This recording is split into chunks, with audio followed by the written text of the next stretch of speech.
Hello and welcome to the Low Carb Conversations podcast. I am your host, Holly Jean, and I am joined today by Rebekah Farmer.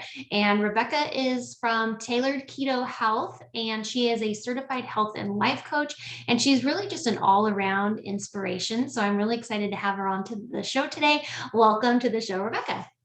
Thank you so much, Holly. I'm really, really happy to be here. Yeah, me too. I've been wanting to connect with you for a while, so I'm glad it finally worked out. You have such an amazing health journey. I have absolutely loved watching your story and your progression over Instagram. But for some of our listeners who may not be familiar with you, I know you've had a long road, but can you give us just kind of an overview of your health journey and how you gotten to where you are today? Yeah. So I have had a long life of malnourishment and disease. I was diagnosed with osteoporosis in the sixth grade. Oh, So from a wow. very young age, I was dealing with issues, clearly malnourishment.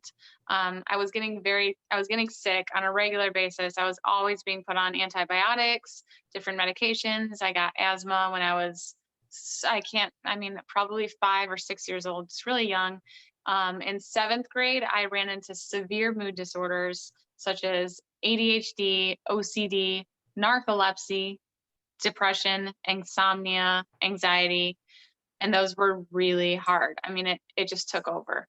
I was just totally enslaved to OCD, fatigue like crazy.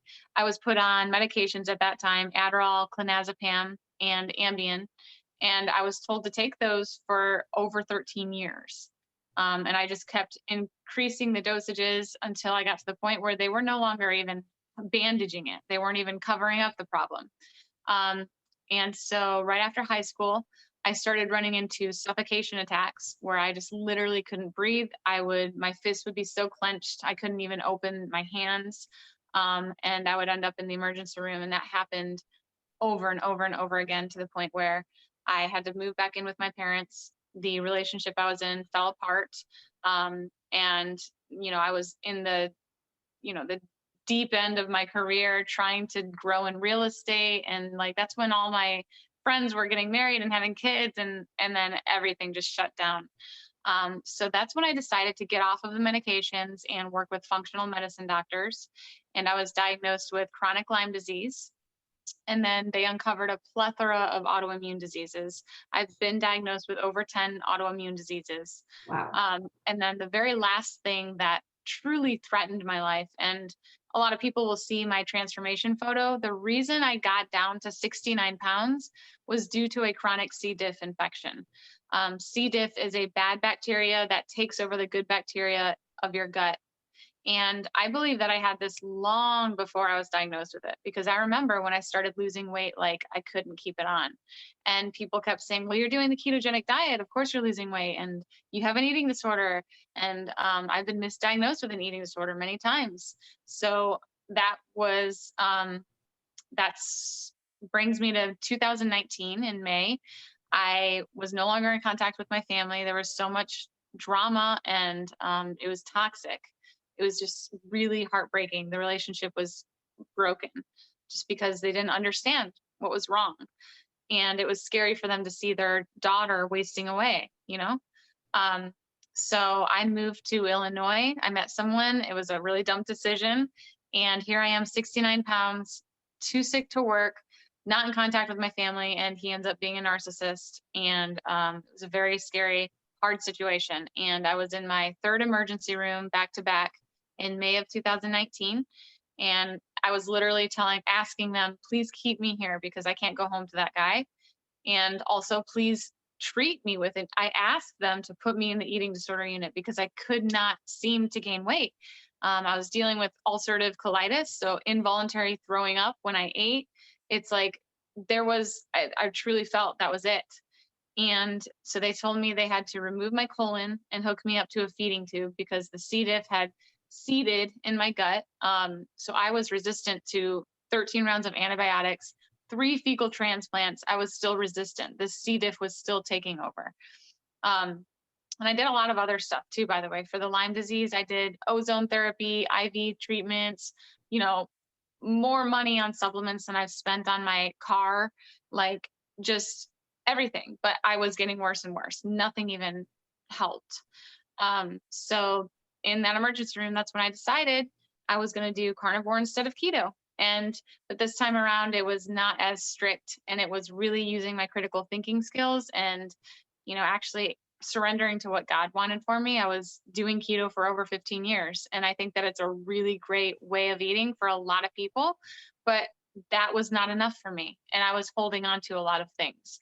I was stuck in what I wanted and what I felt like I had control over. And the truth is, I never had control. So that brings me to that situation. And I was able to gain 4 pounds in the hospital room. The ulcerative colitis flare up calmed down. My blood sugar stabilized. And the doctor told me to go home and do my weird all meat diet. So that's what I did. And I got out of that situation by the grace of God. A stranger allowed me to live with him in his Airbnb extra bedroom. And now he's a very special person in my life. And God has just brought everything together. He has delivered me of so much. And now I am doing this full time as a job, helping other people. So I got my certification for health and life coaching in 2020. And I was still healing at that time. I was still living in that bonus room. And now I'm, out on my own, and this is my full-time job. And I'm just so, so grateful. And I have, Wow. the best part is I've reversed it all. I've overcome all of it, literally, with labs to confirm Lyme disease, everything. My labs are textbook perfect. That is amazing. Do you think that the C. diff could have been like a result of just years of being sick and medication and trying to figure it all Yeah. out? Or, yeah. I think it had to do with the antibiotics. Could have also had to do with being treated in a hospital so many times. Because you can pick up C. diff in a hospital. You can also pick it up from young children who C. diff, it doesn't really affect them that much. They can get over it. But when you get it when you're older, it's much more of an issue usually. So my niece had actually moved in to the house that I was living in around that time that I started losing rapid amounts of weight. So I have to wonder if that has to do with it. I don't know. Mhm. And the doctors don't know. Um, but I do know that the antibiotics did damage my gut for sure. Yeah. Yeah. Well, so you talked about starting carnivore in the hospital. How easy or difficult is it to stick to a carnivore diet in the Good question. hospital, knowing that we know what they serve in hospitals? Good question. So when I first got there, they were giving me trays of carbs and those nasty weight gainer drinks where you literally can't read any of the ingredients. It's like artificial everything, number this, number that. It's like, what is this? And just, if there were vegetables, they were slimy and overcooked. And then a small portion of meat, that's what they would send up to my room. So after a couple of days of that, um, that's when I privately reached out to the dietitian. I was like, I want to speak with you in private. And I told her pretty much everything I just told you. And I said, I know there is something to this carnivore diet. I just need help sticking to it. I've tried it. I tried it 8 times before, but every other time I had tried just beef, salt, and water, which is far too strict and restrictive for me. And I felt worse. And so I just told this dietitian that because I knew keto was better than carbs. I knew anything was better than what they were serving me. Um, but so she said, okay, well, I'm going to give you this chance because I was the one asking, like, treat me with an eating disorder. She knew I was desperate. So she put me in direct contact with the chef in the kitchen at the hospital so I could call him on the phone from my room. I was being held in isolation since I had C. diff. So they had to put on they had to put on masks, gloves, head coverings. They put on booties on their shoes. Like they were going to catch fire in my room. So I was actually hoarding this food. So the chef would send up multiple entrees of meat, hard boiled eggs, and butter to my room every day. I would throw out the tray of food that they gave me and cover it up with all of their, coverings, and then hoard that food and eat as much as I could. And that's what I did. So I think after about a week of that, when I was gaining the weight, they brought a scale in, I weighed myself. And I think that was the day that the dietitian told the doctor what I was doing. I didn't even see the doctor every day. So they were holding me there like in a permanent room. Um, so I had people coming and going on a regular basis, gastroenterologist, infectious disease doctor, dietitian, this, that. I felt like a guinea pig. And so eventually they told the doctor, and that's when she came back to me and she said, go home and do your weird all meat diet. So it was not optimal. It was not optimal in the hospital, but it was real butter. It was real eggs. The meat, I'm sure it was not grass fed, but I got plain meat with I asked the chef, just give me the stuff that doesn't have a marinade. So that was like shredded pork, salmon, and some other white fish that was not good tasting. Um, yeah, and that was it. And I just ate and ate and ate, and it was incredible. Wow. I mean, if anything, that is just a real like testament to how much you have to be an advocate for yourself and for your own health. And just because someone went to school for a long time or someone has fancy initials after their name doesn't mean that they know what's best for you and your health. And so kudos Right. to you for knowing what your body needed. And that's really such a skill set, is being able to listen to your body and being able to discern what you're needing internally and listening to that internal voice or that almighty voice, and sift through that from what we hear on TV or in magazines or on social media. So I think that's a really fantastic story. So when you work with clients now, are you mostly working with people who are also going through some really difficult health struggles, or what kind of clients do you work with now? Yeah, all sorts of clients. So I work with people who have C. diff. I work with people who have just been through trauma. So I decided to become a life coach with being a health coach because the two are so intimately connected. I've never worked with anyone with autoimmune disease that did not also have trauma. And I think that says a lot. Um, Yeah. it usually ends up, it's never just about the food. It's never just about the food. Maybe for a guy who just wants to get a six pack or something. But that's rare. And I can help people with that, but I work with people with usually the people who feel like they've tried everything like I did, and they're desperate, and their relationship with food is horrible. Their relationship with their body is disconnected. Um, I work with people who feel hopeless because I felt Yeah. hopeless. And I was told that I would not live past I was 30 years old. I would just dwell on these diagnoses of uncurable, chronic, and being told, hey, you need to get on disability, and you should not, probably should not try to have kids. You should not expect to live past 30. It's just really hard for a young 28-year-old person to hear. And there are a lot of people that are told things that are not true, like diabetes isn't reversible and all of this junk. PCOS Mhm. is not irreversible. It's actually pretty easy to reverse. It just takes time and consistency. So those are the type of people that I work with. People who feel like they've been burnt by traditional medicine doctors, people getting off of medications. When I got off of my meds, I could write a book just on that in itself, getting off of clonazepam in particular. That has like it had like a second wind of withdrawal symptoms. And I've worked with people to get off of SSRIs or clonazepam. That in itself is tricky. So yeah, there's a wide spectrum of people that I work with, but Yeah. And there's I've been probably through a no lot. shortage of people either. Exactly. Yeah. Yeah, well, that's really great. And now you're starting to branch off into doing retreats. Want to tell us a little bit about that? Because that sounds very exciting, especially as Yeah. people need some human connection. Yes, exactly. Especially post pandemic. So the retreat idea it's been an idea since I was a young kid. Um, and I was planning on waiting maybe 2 years. I'm focusing on writing a book right now. And then it was just kind of like, why am I waiting? I can do this now. So I'm hosting my very first retreat in the fall at the end of October, and it's going to be in the Smoky Mountains.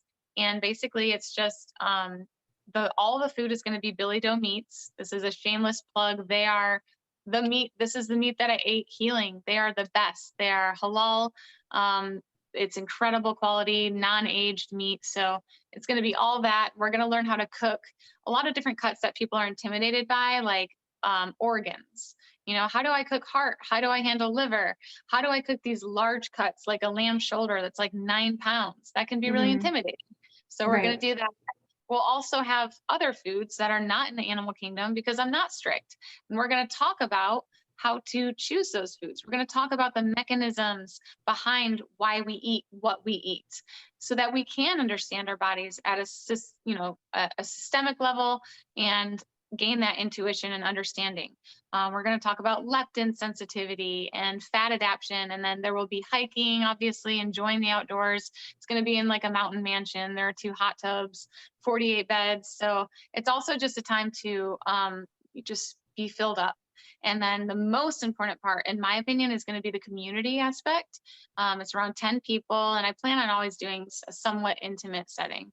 Um, just to be able to connect with people who understand you, who are going to listen to you, who are going to pour into you, and to be around like-minded people who are chasing optimal health and they're fighting for it.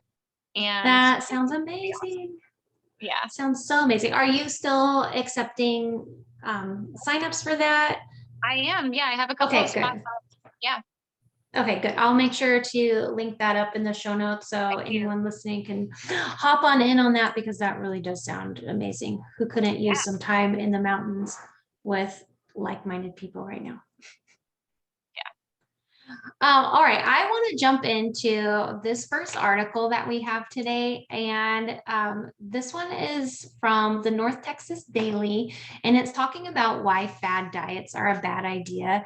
And the author of this article is actually kind of funny, and I'll just do a quick summary for our listeners who don't have it in front of them.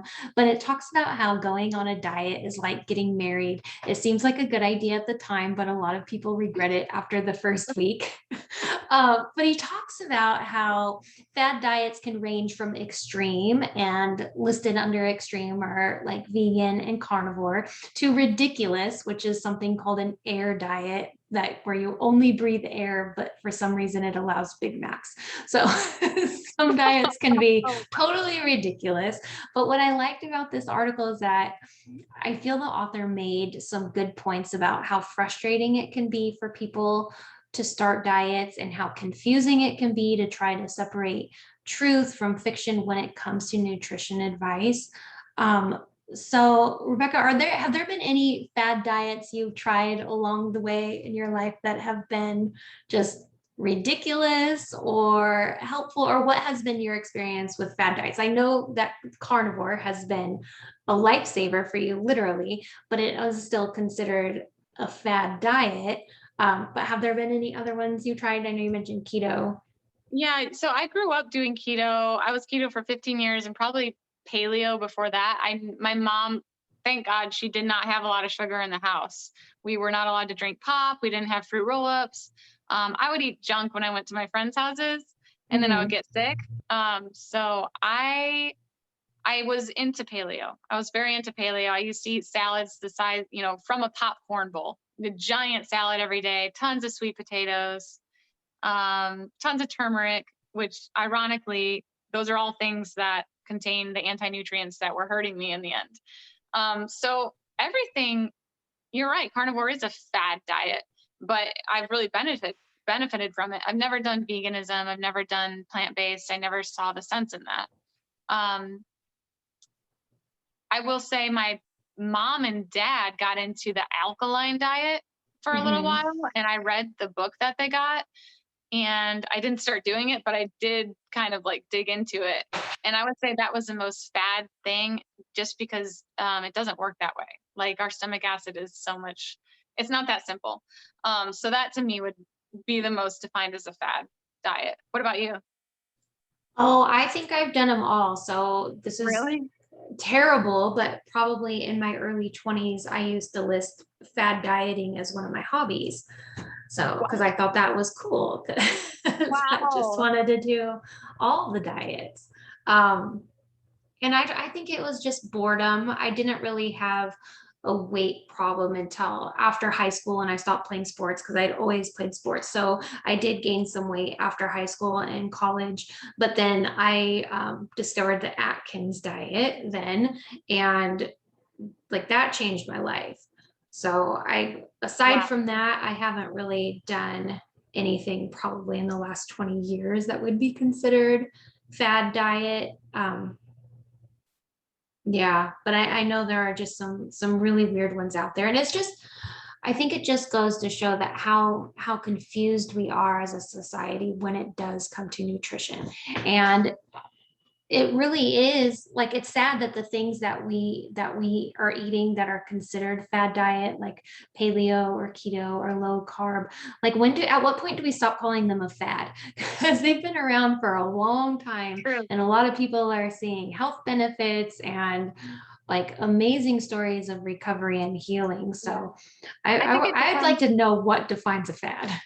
That's what I was going to say, is I think there is definitely a difference between keto that I see, the keto foods in Target compared to eating meat and vegetables. The ketogenic diet was created as something completely different.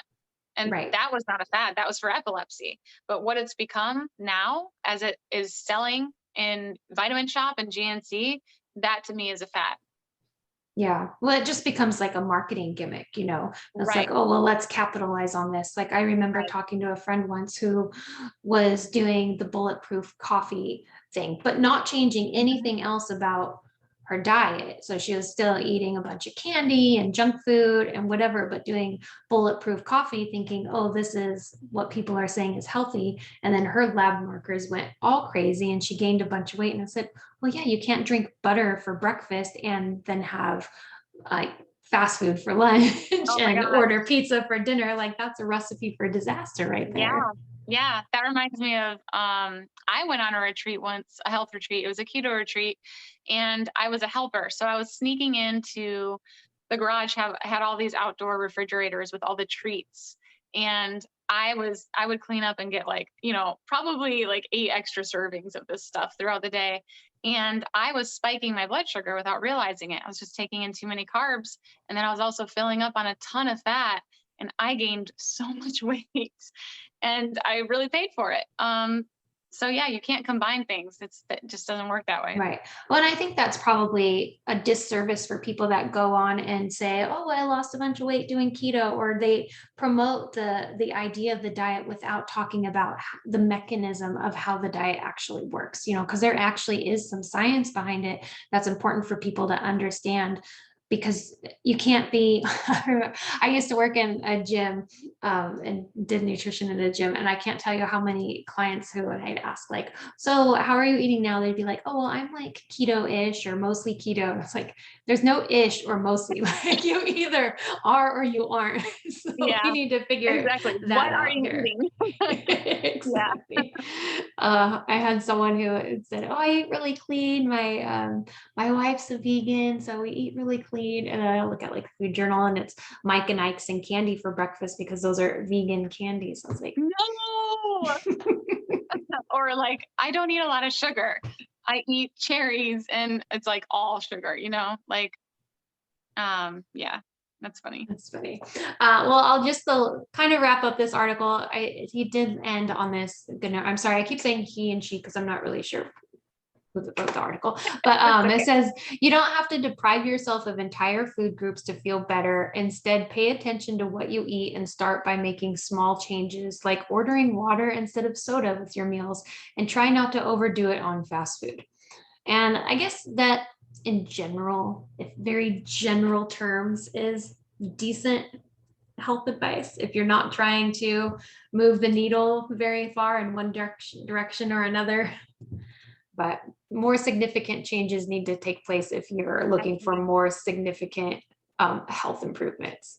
I think the problem there is you can try to make little tweaks with your behavior, which is good. I think behavior is a lot of it, a certain percentage. However, if you don't understand that biochemical warfare that's going on, you don't understand that your body is a slave to glucose, then you will be prey to those cravings, and you will, feel like you can't get away from those habits.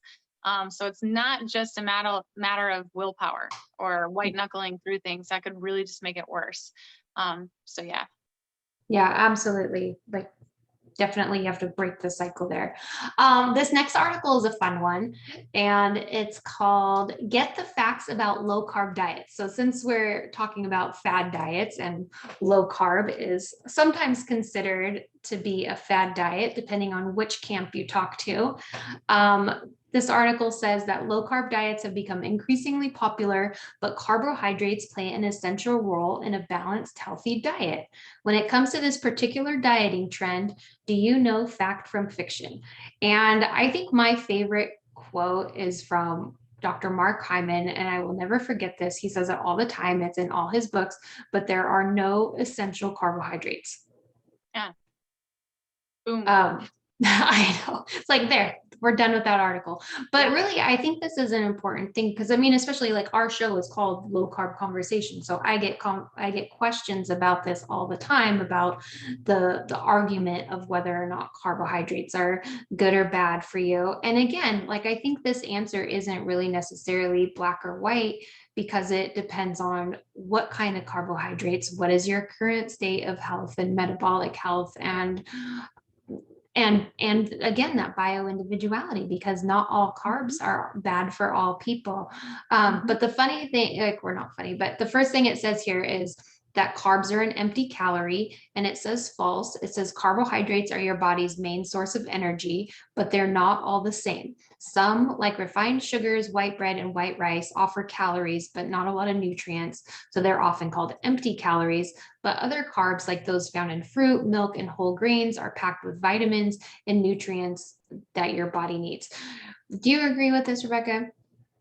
Um, I don't think carbs are necessary. I mean, it was kind of like what you said. It really depends on the person. So there are no essential carbs. Our body can actually make its own glucose through the back. Even the backbone of fat contains a glucose molecule. Um, so anyways, yeah, I don't think carbs are necessary, but there may be some people who are metabolically flexible who would benefit from carbs. Say someone who's doing high intensity workouts or running a marathon, you know? But that's extremely bio individual. I I mainly get frustrated when I hear people say that the brain prefers glucose. That is a lie. The brain chooses glucose first when it's available. It takes oxidative priority. That does not mean that it prefers glucose. The brain functions so much more efficiently on ketones. Um, yeah, so I think there's this myth that goes around where people just believe that carbohydrates are essential, and they are not. And I hear so many dietitians and nutritionists say this, and they're like, your thyroid will crash and all this stuff. And no, it doesn't. It doesn't. Unless you're under eating or not eating enough protein in general, your thyroid is not going to crash. It should improve. So I just think there are a lot of myths out there. And on the other hand, I'm not a carb Nazi, and I do think there are foods that contain carbohydrates that do have nutrients. But a lot of those are like the vegetable items, you know, like sweet potato. I think that's a good source for carbs, but it's also very high in oxalate, which could cause issues. So if someone were to go, I think rice, probably, you know, white rice is one of the least toxic carbs. It's very clean if someone wants carbs, but time and time again, I've spoken to and worked with people who at one time said they preferred carbs, and then they come back around and say, you know what, I was getting hangry. All I could do was think about food. It's because their blood sugar is going like this instead Mm-hmm. of this. And anyone can attest to that. I mean, it's lower inflammation. Um, so yeah, there's a lot of fine detail to that comment, and there just can't be blanket statements like that. Right, I agree, and I'm glad you brought up the thing about the brain preferring Mm. glucose, because that is something that comes up all the time. It's Yeah, like it's it's like a total little pet peeve sound for me. boat that people, that Triggering carb me. lovers like always say. It's like, oh, my brain needs carbs, and it's also a good point when people say that, oh well, I just need carbs, my body needs carbs. And I have found with my clients too, that I'm sure you've seen, it's like once you can get your body to be more metabolically flexible and fat adapted, you do That's the whole not point. need the carbs. But when That's the you're whole still point. craving that spike of insulin and the blood sugar, and your body's still dependent upon that. Yes, your body needs it because that's what your brain thinks. You think you need it. And it's just because you haven't experienced the other side. Exactly. Yep. Okay. The next one I want to talk about, I'm gonna skip the middle one and I'm gonna go straight to this one. It says the keto diet is a healthy way to lose weight, and it says that is false. It says ketogenic diets cut most carbs in favor of fats and proteins, and while this may lead to weight loss, it also poses health risks from flu-like symptoms and constipation to more serious issues like kidney and liver problems. This is a good idea to talk with your doctor before starting a keto diet. So I know that this is a huge myth when it comes to doing keto. And one, we can talk about keto flu and why that happens. But the other thing about serious issues like kidney and liver problems, I know there's been recent studies that have come out just completely debunking that. But let's start with keto flu. Like, how do you walk clients through a keto diet when they're just starting and maybe experiencing some of those unpleasant side effects of that transition? Mhm. One, I say, let's pick a time where you're not going to be stressed out, because your cortisol will go up during this transition. Your body thinks it's starving. You're running out of your fuel source. And so it's going to panic and you're going to feel that. So it's so important to get enough dietary fat. Even if you have body fat, until you become fat adapted, you can't tap into your own body fat. It's like learning how to ride a bike. The first time you get on there, you don't know what the heck is going on. So you better be very intentional with including dietary fat, because if you're pulling out carbs for not eating enough dietary fat, you're keeping yourself in a purgatory of energy. Your body does not know what to use. And the only choice is to start using protein through gluconeogenesis, which is a good thing that we can do that, but it's not optimal, on a regular basis throughout the day. It's supposed to be a one time in the morning thing or when you're running from a bear.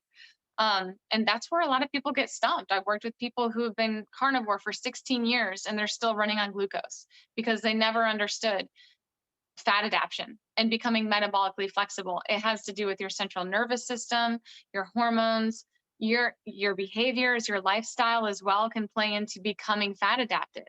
I've Mhm. worked with people who just are on the phone, too late at night, or they're not prioritizing sleep, and they cannot become fat adapted because their cortisol is cranked up.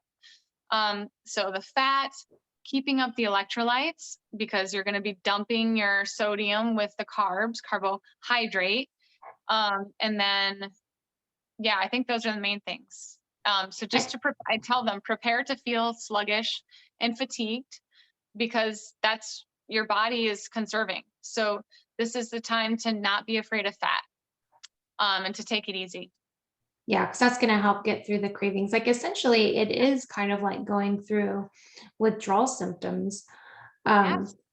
you've brought up a really good point about bringing in those lifestyle factors and what might keep people from being becoming fat adapted. And I think that's just like a good point to highlight there, is that our health journey is so much more than just diet and nutrition. And I think that's why you also incorporate the life coaching, is because Exactly. it's so much more than what you eat, and those external factors of what's going on in our life and our environment and how we're sleeping and what we're feeding our minds, like all those play into how your body is responding to what you're eating and what you're not eating. Absolutely. Yep. Okay. Let's end on a happy note here. I mean, I guess the whole thing's been happy, but let's bring it. You talked about hope and in the beginning, like just with your story. And this last article I got was really appropriate to talk about with you. And it's talking about the difference between hope and optimism.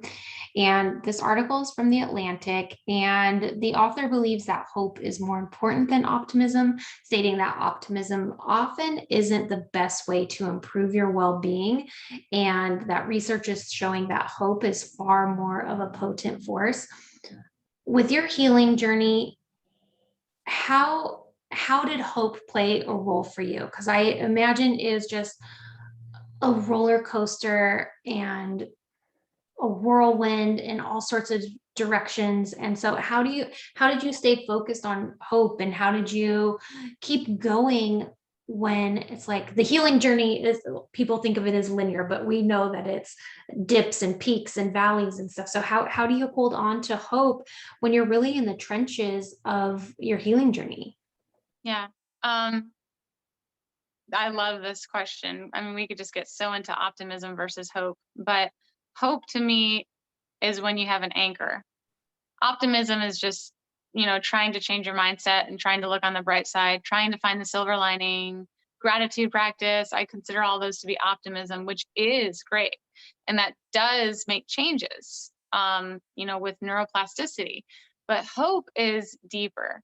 Hope comes from a place of believing even when you're in that crappy place, and believing, for me, it's believing in something greater than myself. I have an eternal hope in Christ. So I know that no matter what happens in this life, it's going to be okay. I'm going to be with God. And that's where I store up my treasures. It's not here on earth. My treasure is in something that no human being, no diagnosis, no illness, no tragedy can take away. It's unmoving, it's unchanging. And that is my eternal hope. And so that's number one. That's why I'm still here. And that also ties into faith. But then also just the hope of the promises that God gives. So he promises a life of abundance and a bright future here on earth. It's not just, a hard life on earth and then you die and go to heaven. No, he desires abundance for us here and now. Mm-hmm.